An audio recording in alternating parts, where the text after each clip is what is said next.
ओम शांति। ओम शांति। ओम शांति। 19/10/2021 प्रातः मुरली। ओम शांति। बाप दादा मधुबन। आज मुरली के महावाक्यों में मीठे मीठे बेहद के बाप ने मीठे मीठे बेहद के बच्चों से कहा, मीठे बच्चे, बेहद का बाप आया है तुम बच्चों को अपने साथ ले जाने, इसलिए अब बाप का बनकर उनकी श्रीमत पर चलो। आज का प्रश्न है, बाप अपने बच्चों की तकदीर ऊंची बनाने के लिए कौन सी श्रेष्ठ मत देते हैं?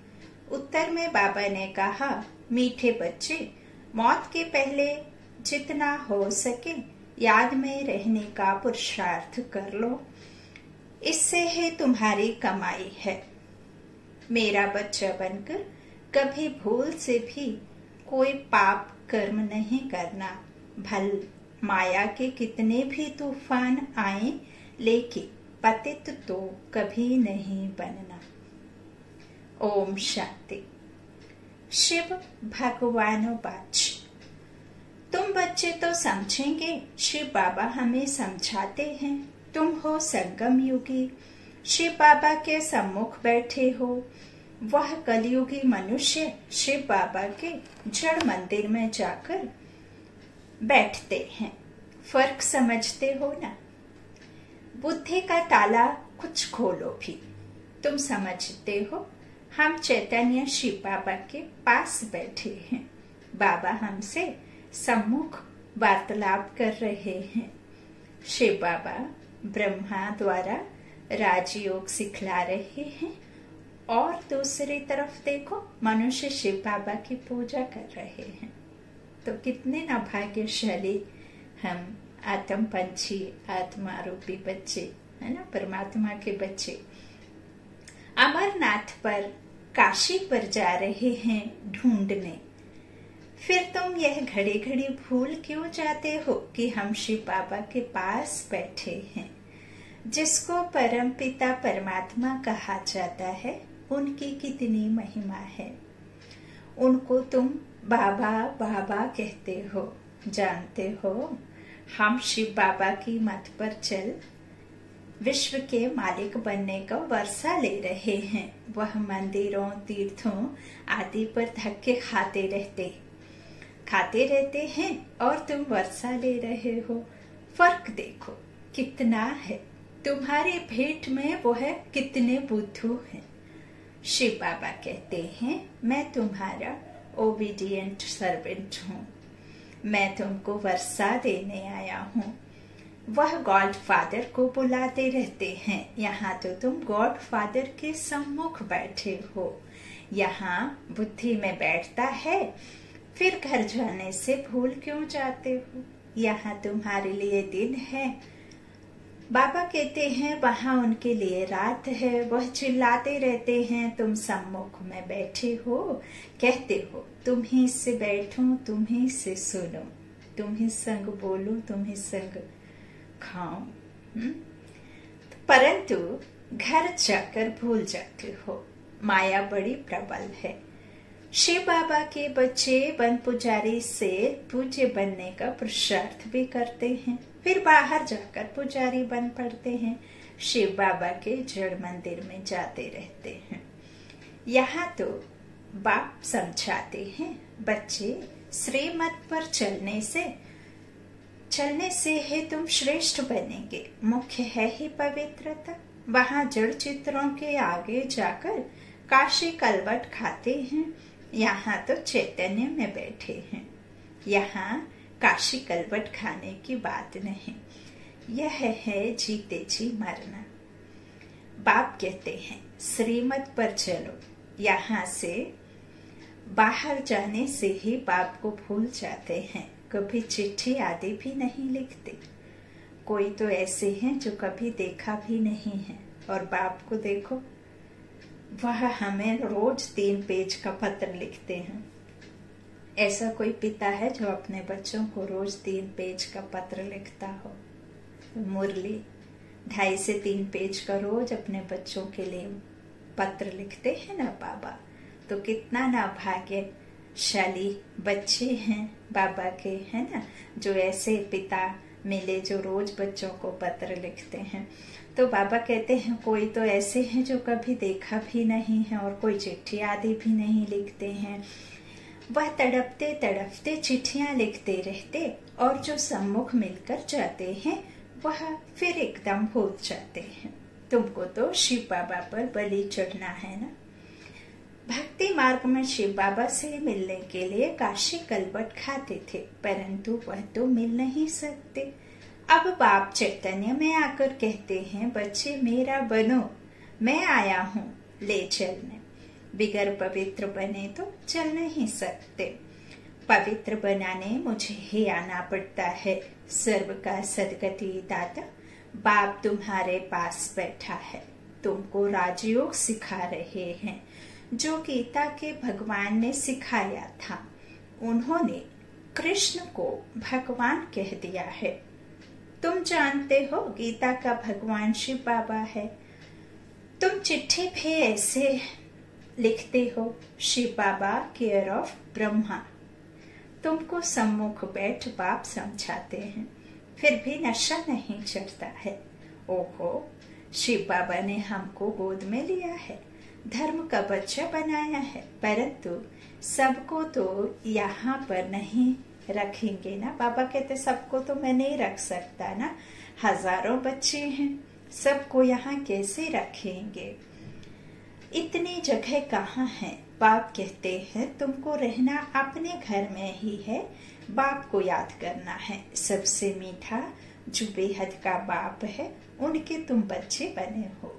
बाप समझाते हैं, बच्चे तुम काम चिता पर बैठ जल मरे हो, अब तुम ज्ञान चिता पर बैठ देवता बनो। देवताओं की पूजा भी करते हैं, परंतु समझते कुछ भी नहीं। यह भी ड्रामा की भावी कहेंगे। अभी तुम चैतन्य शिव बाबा के पास बैठे हो, गाया भी जाता है, शिव बाबा ब्रह्मा द्वारा विष्णुपुरी की स्थापना करते हैं। बाप समझाते हैं, बच्चों कोई भी पाप कर्म नहीं करो, देह अभिमान में नहीं आओ। तुमको तो चलते फिरते साजन को याद करना है, जिसको तुम आधा कल्प से याद करते थे। वह अब तुम्हारे सर्विस में उपस्थित है, रूहानी सोशल वर्कर है। तुमको रूहानी सर्विस सिखलाते हैं। सोशल वर्क के हेड्स भी होते हैं ना, यह है रूहानी। वह होते हैं मनुष्य सोसाइटी की जिस्मानी सर्विस करने वाले। बाबा कहते अभी देखो, वह कहते हैं गौ का कोर्स करना बंद करो।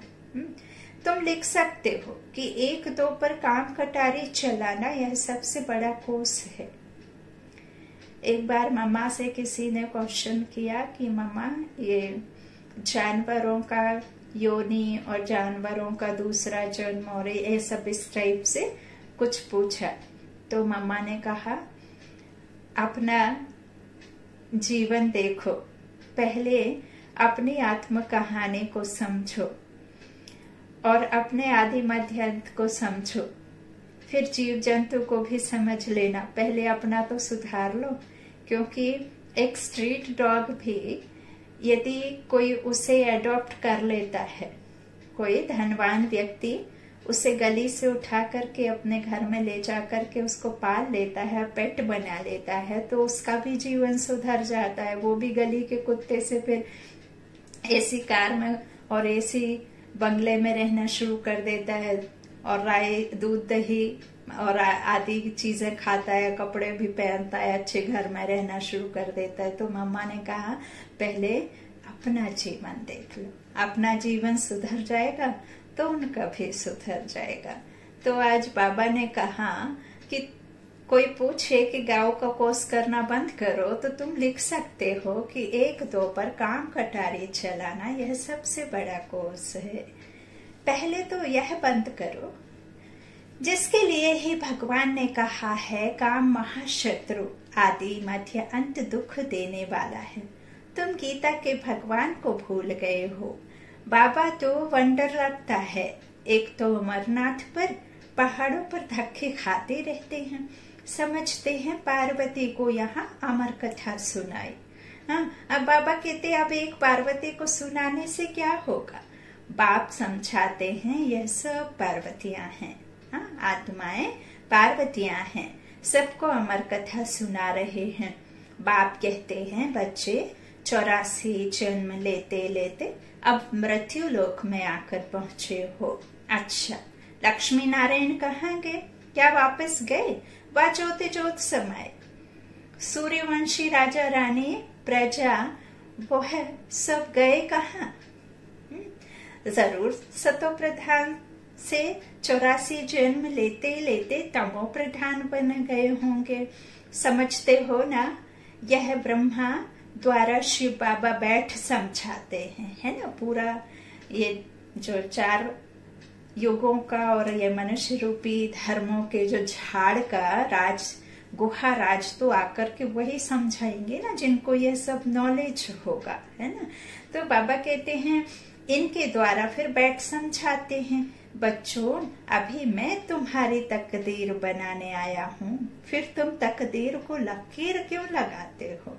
कुछ तो समझो, मैं तुमको स्वर्ग का मालिक बनाने आया हूँ, तुम मेरी मत पर नहीं चलेंगे। घर जाने से याद क्यों भूल जाते हो? बाप बार बार समझाते हैं बच्चे, अभी तुम संगम युगी हो, वह कलयुगी है। तुम पूज्य, वह पुजारी। तुम्हारा भटकना अभी बंद है। वह बाबा कहते हैं भल वह तुमको नास्तिक समझते हैं कि तुमने मंदिर आदि जाना छोड़ दिया और पूजा पाठ करना छोड़ दिया, देवी देवताओं को नहीं मानते तो नास्तिक समझते हैं ना, पूजन पाठ छोड़ देते। तो बाबा कहते तुम उनको कहते हो नास्तिक। वह कहते हैं तुम भक्ति नहीं करते हो इसलिए नास्तिक हो। तुम कहते हो तुम बाप को नहीं जानते हो इसलिए नास्तिक हो, है ना।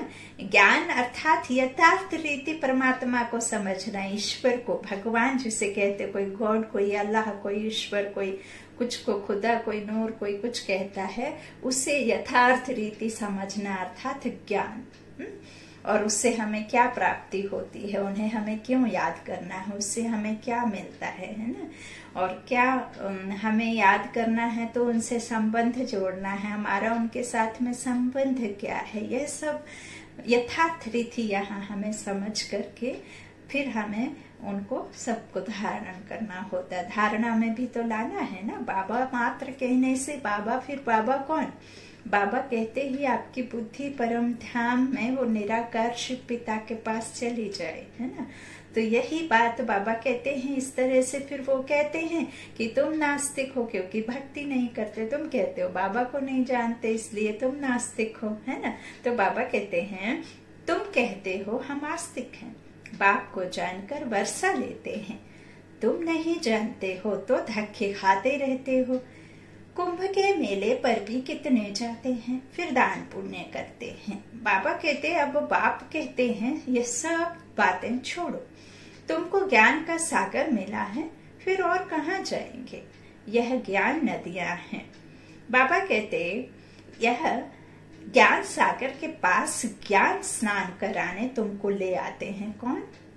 जो निमित्त आत्माएं बाबा ने चुनी हुई हैं, ज्ञान सागर ब्रह्मा बाबा के द्वारा ज्ञान देते, फिर उनसे ये गौमुख बड़ी ब्रह्मपुत्र नदी है ना, फिर इनके द्वारा और भी ज्ञान की नदियां निकली हैं। मुख से निकली ना ज्ञान की नदियां, तो फिर वह ज्ञान की नदियां क्या कराते, ज्ञान सागर के पास ज्ञान स्नान कराने तुमको ले आते हैं। कितने अच्छे अच्छे बच्चे बाप के पास आकर फिर जाए गंद करते हैं। बाबा कहते कोई तो बाप की मत पर चलते हैं, पूछते हैं बाबा विनाशी धन कैसे सफल करें, तो फिर उनको समझाया जाता है डूबी नाव से जितना भी निकले वह अच्छा है, भारत की सेवा में लगाए, उनको सफल कर दो, कोई सेंटर खोल दो। यह चित्र भी कितने बनते रहते हैं। बाबा के पास ऐसे ऐसे बच्चे हैं जो कहते हैं जब जरूरत पड़े तो बाबा मुझे याद करना, हम मदद करने के लिए हाजिर हैं। यज्ञ के अच्छे अच्छे काम के लिए दरकार हो तो मुझे याद करना। बाबा कहते हैं हम किसको याद नहीं करते, जो करना है सो करो। बाबा क्यों मांगेंगे, है ना। जिनको स्वयं खुदा ईश्वर भगवान मिल जाता है तो वो स्वतः ही, जब जिसके लिए इतना द्वापर से हम जिसको पुकार रहे हैं, जब तब व्रत इतना धक्के खा रहे हैं, अभी भी ढूंढ रहे हैं, और जब उनको वह ईश्वर बिल्कुल प्रैक्टिकल में, जब उनको यथार्थ रीति वो ईश्वर सम्मुख होकर के जब उनको मिल जाता है तो वह स्वतः ही अपना सब कुछ उन पर समर्पित करने की भावना आती है, और वह सचमुच करते भी हैं। बाबा कुछ नहीं मांगता, है ना। तो यह सब बातें बुद्धि से समझने की बातें हैं। बाबा कहते हैं मैं क्यों याद करूंगा, है ना। जो करना है सो खुद करो। हम तो दाता हैं, हम तो आए ही हैं भारत को स्वर्ग बनाने। तुम भी स्वर्ग में जाएंगे, जितना करेंगे उतना पाएंगे, परंतु जन्म जन्मांतर के पापों का बोझ सिर पर है, उसे उतारना है, नहीं तो उसकी बहुत सजाएं हैं। स्वर्ग में तो जाएंगे परंतु सजाएं रह गई तो पद नहीं पा सकेंगे। यह तो गायन है।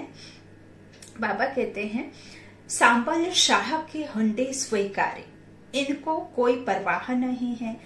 बाबा कहते हैं हुंडी आपे ही भरेगी। तुम बच्चों को श्रीमत पर चलना है, इसमें ही कल्याण है। अकल्याण कभी मत समझो दहली जाते रास्ते में टांग टूट पड़ती है, इसमें भी समझो कल्याण है।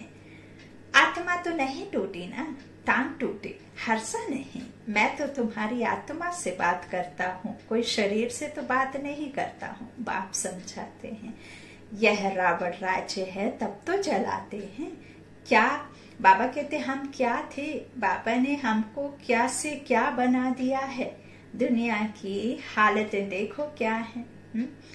अभी बाप तुमको स्वर्ग का मालिक बनाते हैं तो उनकी मत पर चलना चाहिए।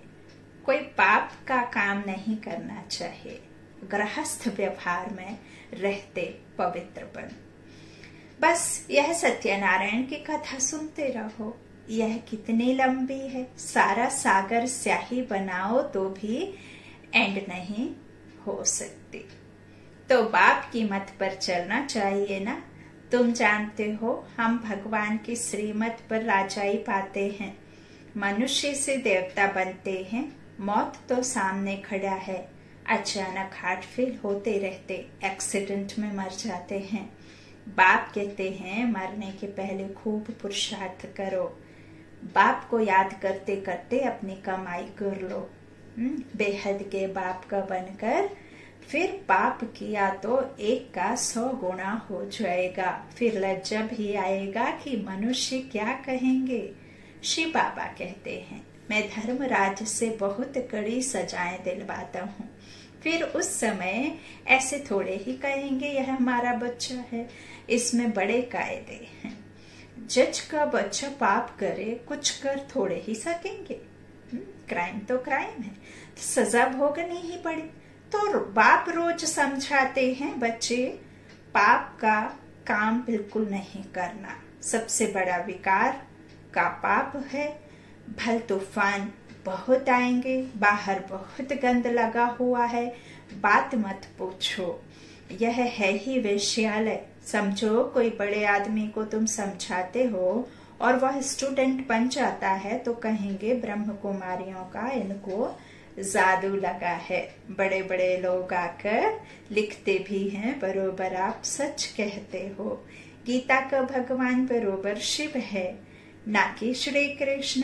अच्छा, फिर अपने घर गए, खलास, बहुत मेहनत करनी पड़ती है। बाप समझाते हैं मीठे मीठे बच्चे भूलो मत, माया बड़ी प्रबल है। बाबा की याद पारे मिसल है, झट भूल जाती है। बाप कहते हैं भल गृहस्थ व्यवहार में रहो, सिर्फ पवित्र बनो, पुरुषार्थ तो करना है ना। बाप तो एक एक बच्चे को बहुत प्यार से कहते हैं अब मेरा बच्चा बन, फिर कोई बाप का काम नहीं करना। बाप को तो जान गए हो ना, सृष्टि, बाबा कहते हैं सृष्टि चक्र का भी राज बुद्धि में है। विद्वान पंडित आचार्य तो अपने को शुभो अहम कह बैठ पूजा कराते हैं। बहुत करके सन्यासी लोग हरिद्वार में जाकर रहते हैं, सारा दिन कहते रहते हैं शिव काशी विश्वनाथ गंगा। बाप कितना अच्छे रीति बैठ समझाते हैं, गाते भी हैं अकाल मूर्त, अकाल तख्त कोई संदल नहीं होता। अकाल मूर्त बाप का यह रथ तख्त है। अकाल मूर्त, अकाल मूर्त अर्थात होती है अविनाशी, आत्मा अविनाशी है, शरीर विनाशी है। और ये प्रकृति का जो तख्त है, प्रकृति के बीच विराजमान आकर होते ना ब्रह्मा तन में बाबा, तो ये अकाल तख्त है। क्योंकि जब शरीर आत्मा ग्रहण करती है, जीव आत्मा जब इस जीव को ग्रहण करती शरीर रूपी कपड़े को, तो वो आत्मा यहाँ ही विराजमान होती है, चाहे वो किसी भी जन्म में। ऐसा नहीं कि ये शरीर छूटा तो अगले जन्म में कोई हाथ में या हार्ट में आकर के फिट हो जाएगी। और ये शरीर विनाशी है, और ये अकाल तख्त जिसका कोई काल नहीं है, है ना, वह आत्मा प्रकृति के तख्त पर ही विराजमान होती है। तो परम पिता परमात्मा शिव बाबा ब्रह्मा तन में अकाल तख्त मूर्त, यहाँ बाप का यह रथ तख्त है, जैसे तुम्हारा यह रथ है ना। तो बाबा भी कहते हैं मैंने यह रथ लिया है। प्रकृति में एक तरफ चेला एक तरफ गुरु बैठा है, ऐसा नहीं है। बाबा कंबाइंड होकर नहीं आते, ब्रह्मा बाबा के बगल में, आत्मा के बगल में आकर के बैठते थे। हाँ, मनमोहनी दादी के में कंबाइंड हो जाते थे, लेकिन इसीलिए उनका साउंड बदल जाता था, ब्रह्मा बाबा का साउंड नहीं बदलता था, क्योंकि वो कंबाइंड नहीं होते थे, कभी ब्रह्मा बाबा कभी शिव बाबा, ऐसे बीच में मुरलियों में। इसीलिए मुरली को भी कई बार कंफ्यूज हो जाते कि बाबा बात कर रहे हैं, ब्रह्मा बाबा बात कर रहे हैं ना। तो इस तरह से एक तरफ चेला और एक तरफ गुरु बैठा है। जरूर इनके बाजू में ही आकर बैठूंगा ना, मैं भी बिंदी हूँ। बाबा कहते मैं भी हूँ बिंदी, कोई इतना बड़ा नहीं हूँ। मीठे मीठे बच्चे, यह तुम्हारी सच्ची सच्ची चैतन्य यात्रा है। याद की बाप दादा दोनों मिले हुए हैं। बाप दादा का अर्थ कोई समझ ना सके, तार में सही करते हैं। बाप दादा कोई समझ ना सके। अरे शिव बाबा तुम्हारा बाबा है, प्रजापिता ब्रह्मा दादा है ना। बाप से बाप का वर्षा दादे का वर्षा बाप के द्वारा मिलता है ना। आपको जो प्रॉपर्टी मिलती है तो दादे का प्रॉपर्टी आपके पिता के द्वारा मिलती है ना। तो यहाँ भी बाप का जो प्रॉपर्टी है वर्षा, वो दादे के द्वारा मिलता है, ऐसा है ना। तो बाप दादा इकट्ठे हैं। बाबा कहते हैं कोई समझ ना सके। शिव बाबा तुम्हारा बाबा है, प्रजापिता ब्रह्मा दादा है ना, तो बाप दादा हुए ना। अब बाप कहते हैं मैं आया हूँ इन द्वारा तुमको वर्षा देने। शिव बाबा तुम्हारा भी है, प्रजापिता ब्रह्मा भी सबका बाप हो गया। वर्षा शिव बाबा से मिलता है, तो सही ऐसे करेंगे। बाबा कहते हैं ऐसे करेंगे ना। बाप दादा कहा जाता है, शिव बाबा कहते हैं मामे कम याद करो। तो मैं बुद्धि में बैठता नहीं है। बाबा कहते यह सब बातें बुद्धि में बैठती नहीं है। प्रदर्शनी में हजारों आते हैं, उनसे 8-10 समझने के लिए आते हैं, उनसे भी आहिस्ते आहिस्ते बाकी जाकर 1-2 बचते हैं। कोटों में कोई गाया हुआ है तो कितनी प्रदर्शनी करनी पड़े जो कोटों में कोई निकले। कई तो 4-5 वर्ष आकर भी गुम हो जाते हैं, बाप को फारकती दे देते हैं। अच्छा, बाप दादा का याद प्यार। मीठे मीठे सिकिला थे बच्चों प्रति, माता पिता बाप दादा का याद प्यार और गुड मॉर्निंग। रूहानी बाप के रूहानी बच्चों को नमस्ते। हम रूहानी बच्चों के रूहानी माता पिता बाप दादा को याद पाक और गुड मॉर्निंग। शुक्रिया बाबा, मीठे बाबा, प्यारे बाबा। धारणा के लिए मुख्य सार पहला, बाबा ने कहा शिव बाबा पर पूरा पूरा बलि चढ़ना है, अर्थात जीते जी मरना है, श्रीमत पर चलना है। दूसरा, शिव बाबा के बच्चे बने हैं तो कोई भी पाप का काम नहीं करना है, पवित्र बन अपना कल्याण करना है। आज का वरदान है, विधाता के साथ साथ वरदाता बन सर्व आत्माओं में बल भरने वाले रहमदिल भव। यदि कोई आत्मा इच्छुक है लेकिन हिम्मत ना होने के कारण चाहना होते भी प्राप्ति नहीं कर सकती, तो ऐसी आत्माओं के लिए विधाता अर्थात ज्ञानदाता बनने के साथ साथ रहमदिल वरदाता बनो। उन्हें अपनी शुभ भावना का एक्स्ट्रा बल दो। लेकिन ऐसे वरदानी मूर्त तभी बन सकते जब आपका हर संकल्प बाप के प्रति कुर्बान हो। हर समय, हर संकल्प, हर कर्म में बारी जाऊं का जो वचन लिया है उसे पालन करो। आज का स्लोगन है, अपने सत्य स्वरूप की स्मृति हो तो सत्यता की शक्ति आ जाएगी। अपने सत्य स्वरूप की स्मृति हो तो सत्यता की शक्ति आ जाएगी। वो सत्य स्वरूप कौन सा है? चैतन्य शक्ति, आत्मा। जब आप आत्मा निश्चय करेंगे और यही स्मृति रहेगी, सत्यता की शक्ति आ जाएगी। ओम शांति, ओम शांति।